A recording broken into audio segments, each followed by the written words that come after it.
आप देख रहे हैं द एंगल। मैं हूं आपके साथ दीपाली माथुर। नजर डालते हैं इस वक्त की सुर्खियों पर। पंजाब कांग्रेस में हलचल के बीच नवजोत सिंह सिद्धू दिल्ली में पार्टी पैनल से मिले, कहा मैं अपने स्टैंड पर कायम। राजस्थान के मुख्यमंत्री अशोक गहलोत ने केंद्र पर साधा निशाना, कहा जीएसटी परिषद से कांग्रेस सदस्यों को बाहर रखना दुर्भाग्यपूर्ण। जयपुर में समाज सेवी हाजी रफत अली के जनाजे में जुटे हजारों लोग, भाजपा ने गहलोत सरकार पर लगाया तुष्टीकरण का आरोप।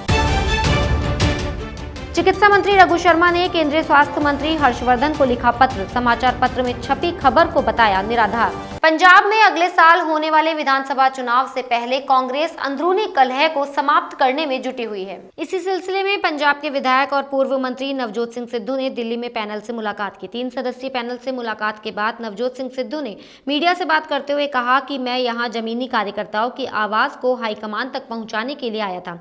लोकतांत्रिक सरकार में मेरा स्टैंड कायम रहेगा, जनता की ताकत को उसे वापस लौटाना ही चाहिए। मैंने स्पष्ट रूप से सत्य बात कही है। सिद्धू ने कहा कि मेरी राय अब भी वही है, मैंने सत्य से अवगत करा दिया है और उसकी ही जीत होगी। केंद्रीय शिक्षा मंत्री रमेश पोखरियाल निशंक की तबीयत एक बार फिर बिगड़ गई है। उन्हें इलाज के लिए दिल्ली स्थित एम्स अस्पताल में भर्ती कराया गया है। वे कोरोना संक्रमण से पूरी तरह उबरने के बाद से कुछ स्वास्थ्य दिक्कतों का सामना कर रहे थे। गौरतलब है कि रमेश पोखरियाल निशंक 21 अप्रैल को कोरोना पॉजिटिव पाए गए थे। 61 वर्षीय मंत्री कई दिनों तक चले इलाज के बाद रिकवर हुए थे, लेकिन एक बार फिर से उन्हें पोस्ट कोविड जटिलताओं से जूझना पड़ा है। देश में कोरोना की स्थिति को लेकर केंद्रीय स्वास्थ्य मंत्रालय ने प्रेस वार्ता की। प्रेस वार्ता में स्वास्थ्य मंत्रालय के संयुक्त सचिव लव अग्रवाल ने कहा कि देश में 29 राज्य और केंद्र शासित प्रदेश ऐसे हैं जहां प्रतिदिन 5000 से कम मामले दर्ज किए जा रहे हैं। 28 अप्रैल से 4 मई के बीच देश में 531 ऐसे जिला थे जहां प्रतिदिन 100 से अधिक मामले दर्ज किए जा रहे थे। ऐसे जिले अब 295 रह गए हैं। उन्होंने कहा कि देश में सक्रिय मामलों में 50% की कमी आई है। केंद्रीय स्वास्थ्य मंत्रालय के संयुक्त सचिव लव कुमार ने कहा कि 30 राज्यों केंद्र शासित प्रदेशों में एक सप्ताह से लगातार मामले घट रहे हैं, जो कि एक अच्छा संकेत है। मुख्यमंत्री अशोक गहलोत ने केंद्र सरकार पर निशाना साधा है। उन्होंने जीएसटी काउंसिल पर सवाल उठाते हुए कहा कि 28 मई की बैठक में मंत्री समूह का गठन हुआ था। इसमें प्रमुख विपक्षी दल कांग्रेस, जिसके पास जीएसटी परिषद में 3 सदस्य है, को जीओएम से बाहर रखने का एक जानबूझकर प्रयास किया गया है। जीएसटी परिषद में केवल भाजपा के अधिक सदस्य हैं। कांग्रेस सदस्यों को बाहर रखना सबसे दुर्भाग्यपूर्ण है।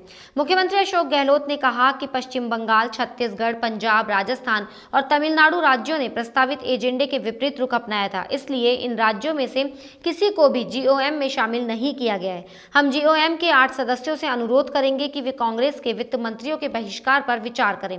उन्होंने राजस्थान और दूसरे राज्यों द्वारा व्यक्त किए गए विचारों पर ध्यान रखने का आग्रह किया। प्रदेश के चिकित्सा मंत्री डॉक्टर रघु शर्मा ने कोरोना वैक्सीन को लेकर बयान दिया है।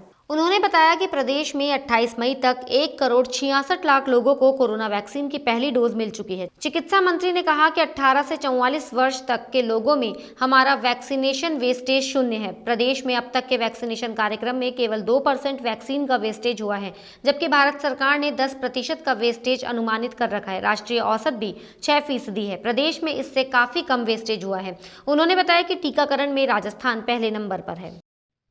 राजस्थान में 28 मई तक हम 1,66,00,000 लोगों को वैक्सीन लगा चुके हैं। जहां तक वेस्टेज का सवाल है, 18 से 44 आयु वर्ग के बीच के जो लोग हैं उनमें हमारा वेस्टेज 0 है और 45 साल से अधिक के लोगों का वेस्टेज हमारा 2% है। भारत सरकार ने भी 10% वेस्टेज को अनुमति किया है और राष्ट्रीय औसत 6% का है वेस्टेज का। तो इस हिसाब से कोविड वैक्सीनेशन में राजस्थान देश भर में नंबर 1 स्थान पे है।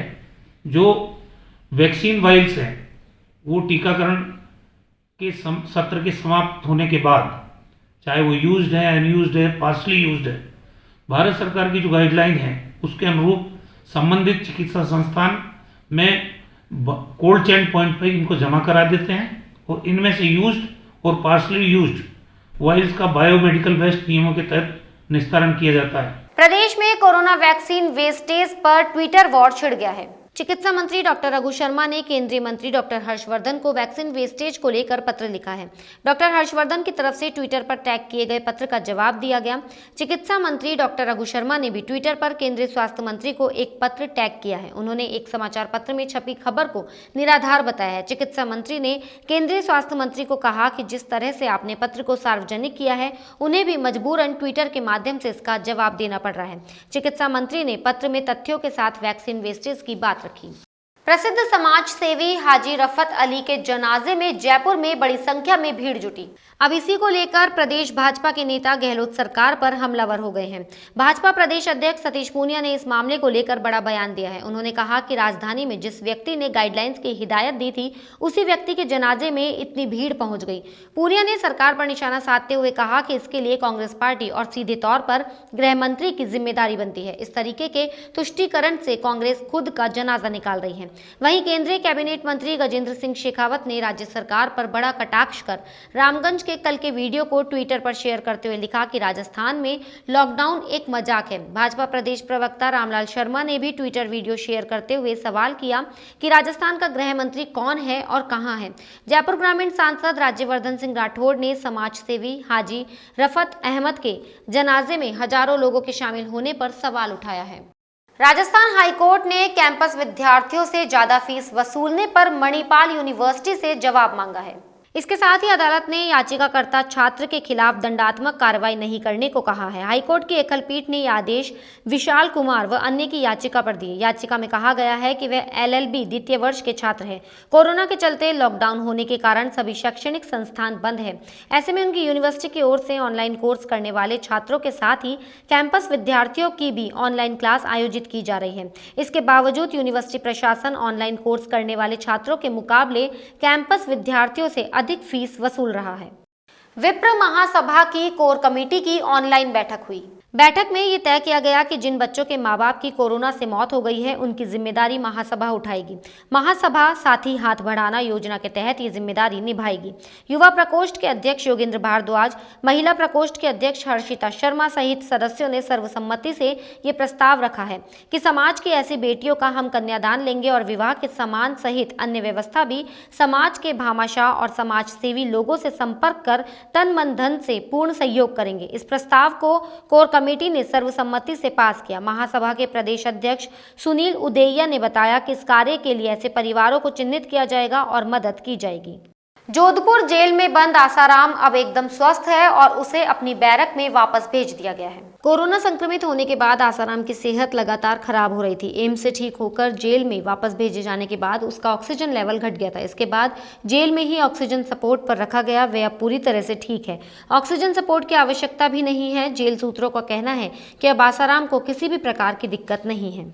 किशनगढ़ रेनवाल में वैक्सीनेशन में धांधली को लेकर बागावास PHC पर ग्रामीणों ने धरना दिया। इस दौरान ग्रामीणों ने प्रशासन के खिलाफ जमकर नारेबाजी की। दरअसल बागावास PHC में हुए 18 वर्ष से 44 वर्ष तक के वैक्सीनेशन में कुछ लोग वंचित रह गए थे। स्थानीय लोगों को वैक्सीन से वंचित करने को लेकर ग्रामीणों ने PHC पर प्रशासन के खिलाफ जमकर नारेबाजी की। स्थानीय लोगों ने आरोप लगाए हैं कि अस्पताल प्रशासन ने गुपचुप में अपने परिजनों को वैक्सीन लगाई है। मौके पर रेनवाल थाना पुलिस ने पहुंचकर मामले को शांत करवाया। बुलेटिन में फिलहाल इतना ही। अगर आपको हमारा वीडियो पसंद आया हो तो हमारे चैनल को लाइक, शेयर और सब्सक्राइब जरूर करें।